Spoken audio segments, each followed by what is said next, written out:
રાધા અમદાવાદની એક સાંકડી ગલીમાં રહેતી હતી. તેના લગ્ન રાજેશ સાથે થયા હતા. રાજેશ એક સામાન્ય નોકરી કરતો યુવાન હતો અને બંને એકબીજાને ખૂબ પ્રેમ કરતા હતા. રાજેશ હંમેશા કહેતો કે રાધા રાધા તેની દુનિયા છે અને તેના વગર તે અધૂરો છે. રાધા ઘર સંભાળતી અને રાજેશ કમાવા જતો. ધીરે ધીરે તેમના ઘરમાં નાની નાની ખુશીઓ આવવા લાગી. રાધાને લાગતું કે હવે તેનું જીવન પૂર્ણ થઈ ગયું છે અને આગળ ફક્ત સુખ જ સુખ છે. તેઓ બાળકનું પ્લાનિંગ પણ કરવા લાગ્યા હતા. પણ એક દિવસ અચાનક બધું બદલાઈ ગયું. રાજેશને ઓફિસ જતા જતા એક્સિડન્ટ થયું. ટ્રકે તેની બાઇકને જોરદાર ટક્કર મારી અને રાજેશ ત્યાં જ ઢળી પડ્યો. લોકોએ તરત જ તેને હોસ્પિટલ લઈ ગયા, પણ ડૉક્ટરોએ કહ્યું કે માથાની ઈજા ખૂબ ગંભીર છે અને બચવાની કોઈ આશા નથી. રાધા હોસ્પિટલમાં પહોંચી ત્યારે રાજેશે છેલ્લી વાર તેનો હાથ પકડ્યો અને કંઈક કહેવા માંગતો હતો, પણ બોલી ન શક્યો. થોડી જ વારમાં તે ચાલ્યો ગયો. રાધાની દુનિયા એક જ પળમાં ઉજ્જડ થઈ ગઈ. તે રડતી રડતી ઘરે આવી અને ઘણા દિવસ સુધી કંઈ ખાધું કે પીધું નહીં. તે રાજેશના કપડાને વીંટાવીને રડતી રહેતી. સગા સંબંધીઓ આવ્યા, સાંત્વન આપવાના પ્રયત્ન કર્યો. તે કહેતા કે જીવન આગળ વધે છે, પણ રાધાને તેમની વાતો સાંભળવાની પણ તાકાત નહોતી. ધીરે ધીરે લોકો પાછા વળ્યા અને રાધા એકલી પડી ગઈ. સમાજની નજર બદલાઈ ગઈ. પાડોશીઓ કાનફૂસી કરવા લાગ્યા કે આ યુવાન વિધવા હવે શું કરશે. કોઈ કહેતું કે સાસરિયામાં રહેવું જોઈએ, તો કોઈ કહેતું કે મા બાપ પાસે જવું જોઈએ. પણ રાધાના સાસુ સસરા ગામડે રહેતા હતા અને તેમની પાસે જવું રાધાને મંજૂર નહોતું. મા બાપનું ઘર પણ ભાઈઓએ કબજે કરી લીધું હતું. રાધા પાસે ક્યાંય જવાનું સ્થાન નહોતું. તેણે એકલા જ રહેવું પડ્યું. ઘરનો ખર્ચો ચલાવવા માટે નાના મોટા કામ કરવા લાગી. ક્યારેક લોકોના ઘરે વાસણ માંજવા જતી, તો ક્યારેક કપડાં સીવવા અને ભરતગાંઠનું કામ કરતી. પણ લોકો તેને કામ આપતી વખતે અજીબ નજરે જોતા. કોઈના ઘરે કામ કરવા જાય તો ઘરનો પુરુષ તેને અયોગ્ય રીતે જોતો અને ક્યારેક ખરાબ વાતો કરતો. એક વખત તો એક માલિકે તેને સ્પષ્ટ પ્રસ્તાવ મૂક્યો અને કહ્યું કે તું એકલી છે તો આમાં શું ખોટું છે. રાધા ડરી ગઈ અને ત્યાંથી ભાગીને આવી. તે રાત્રે ઘણું રડી અને વિચાર્યું કે આ જીવન કેવું છે, જ્યાં વિધવા થયા પછી પણ શાંતિ નથી મળતી અને દરેક જગ્યાએ શોષણ જ છે. દિવસો વીતતા ગયા અને રાધા વધુ એકલી પડતી ગઈ. તેનો વિશ્વાસ લોકો પાસે પરથી ઉઠી ગયો. તે ઘરમાં જ બંધ રહેવા લાગી. બારીઓ પણ બંધ કરી દીધી અને બહાર નીકળવાનું બંધ કરી દીધું. તે ફક્ત જરૂરી સામાન લેવા જતી અને તરત પાછી આવતી. એક દિવસ પાડોશમાં નવું કુટુંબ આવ્યું.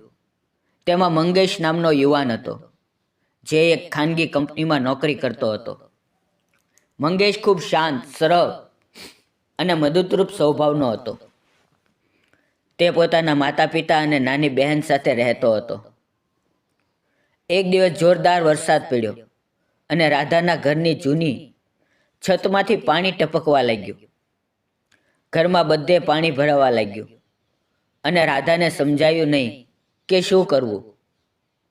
તે એકલી ડોલ લઈને પાણી ખાલી કરવા લાગી. મંગેશે બારીમાંથી જોયું અને તરત જ છત્રી લઈને આવ્યો. તેણે કહ્યું કે ચિંતા ના કરો, હું મદદ કરું છું. તેણે પોતાના પિતા અને બહેનને પણ બોલાવ્યા અને સાથે મળીને છત પર ચડીને તાત્કાલિક સુધારો કરી દીધો. રાધાએ પહેલી વાર કોઈની મદદથી થોડી રાહત અનુભવી. તેણે આભાર માન્યો, પણ મંગેશે હસીને કહ્યું કે પાડોશીઓની મદદ તો આપણી ફરજ છે, આમાં આભારની શું જરૂર છે. ત્યાર પછી મંગેશ ધીરે ધીરે રાધાની મદદ કરવા લાગ્યો. ક્યારેક બજારમાંથી શાકભાજી કે સામાન લાવી આપે, તો ક્યારેક ઘરનું કોઈ નાનું કામ જેમ કે બલ્બ બદલવો કે પાણીની ટાંકી સાફ કરવી તે કરી આપે. તે ક્યારેક અજીબ નજરે જોતો નહીં કે કંઈ ખોટી વાતો કરતો નહીં. તે હંમેશા આદરથી વાત કરતો.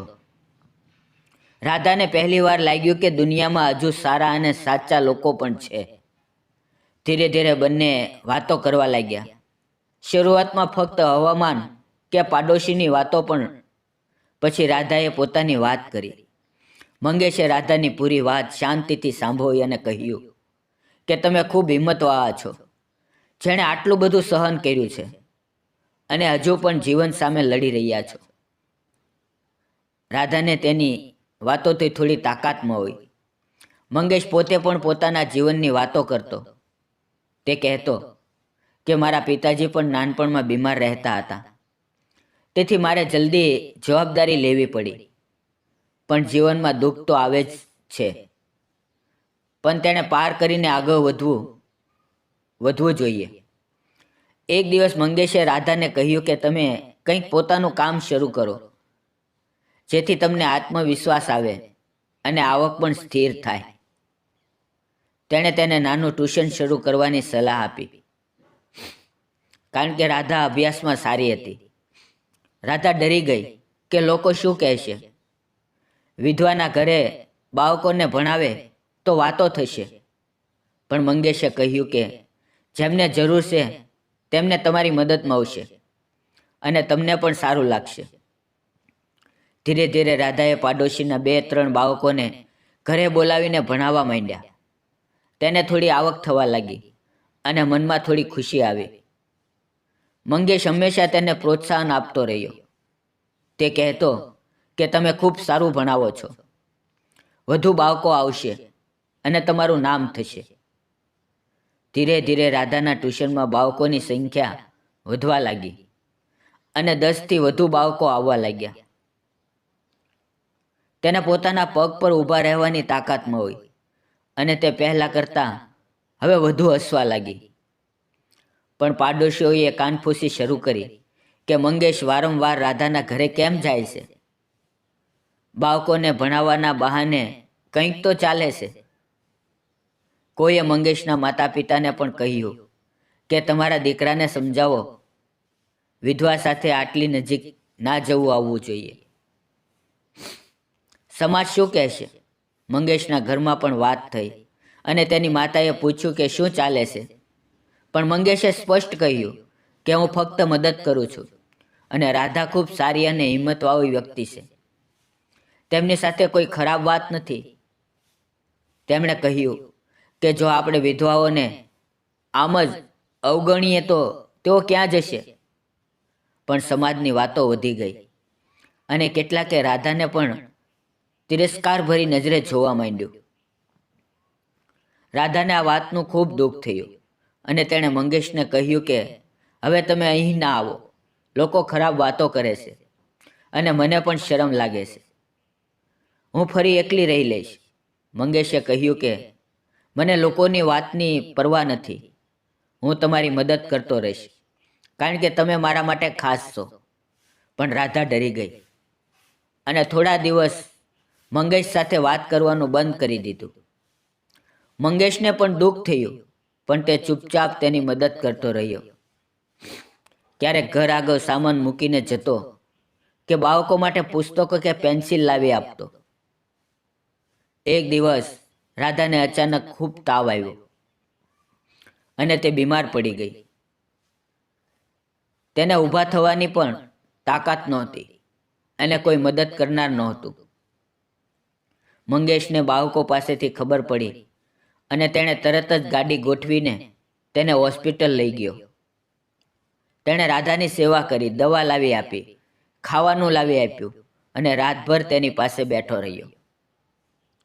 રાધાને રડવું આવી ગયું કે રાજેશ પછી આટલા વર્ષોમાં પહેલી વાર કોઈએ તેની આટલી કાળજી લીધી છે. ત્યાર પછી રાધાનું મન બદલાયું અને તેણે મંગેશને કહ્યું કે તમે ખરેખર સારા અને નેક માણસ છો. તમારા જેવો માણસ મને ક્યાંય નહીં મળે. ધીરે ધીરે બંનેની વાતો ફરી શરૂ થઈ અને વધુ ગાઢ થતી ગઈ.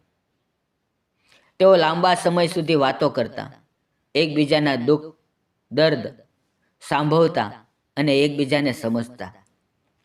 મંગેશે એક દિવસ રાધાને કહ્યું કે મને તમારી સાથે જીવન વિતાવવું છે.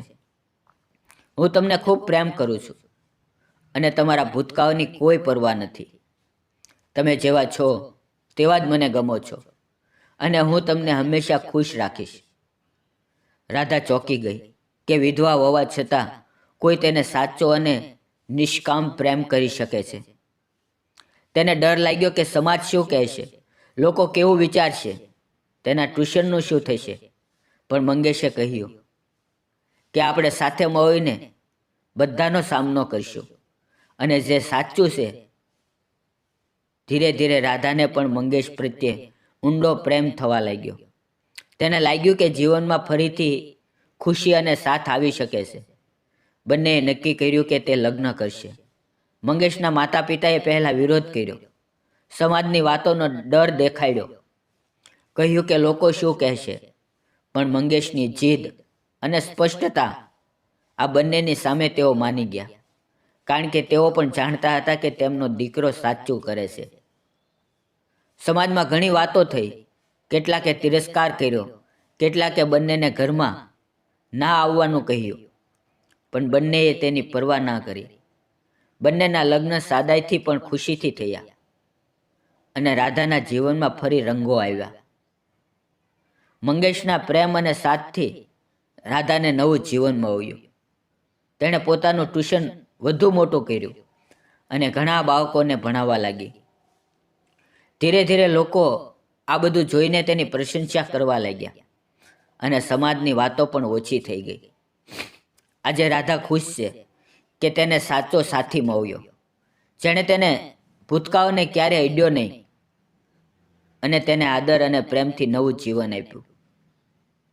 મિત્રો, આ વાર્તા એ બતાવે છે કે સાચો પ્રેમ અને વિશ્વાસથી કોઈ પણ અંધકારમાંથી પ્રકાશ તરફ આવી શકે છે અને દરેક વ્યક્તિને પોતાનું જીવન ફરીથી બાંધવાનો અને ખુશ રહેવાનો પૂરો અધિકાર છે.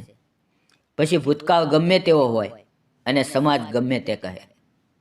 મિત્રો, પ્લીઝ વાર્તા ગમી હોય તો ચેનલને લાઈક, સબસ્ક્રાઈબ અને કોમેન્ટ જરૂર કરજો. ધન્યવાદ મિત્રો.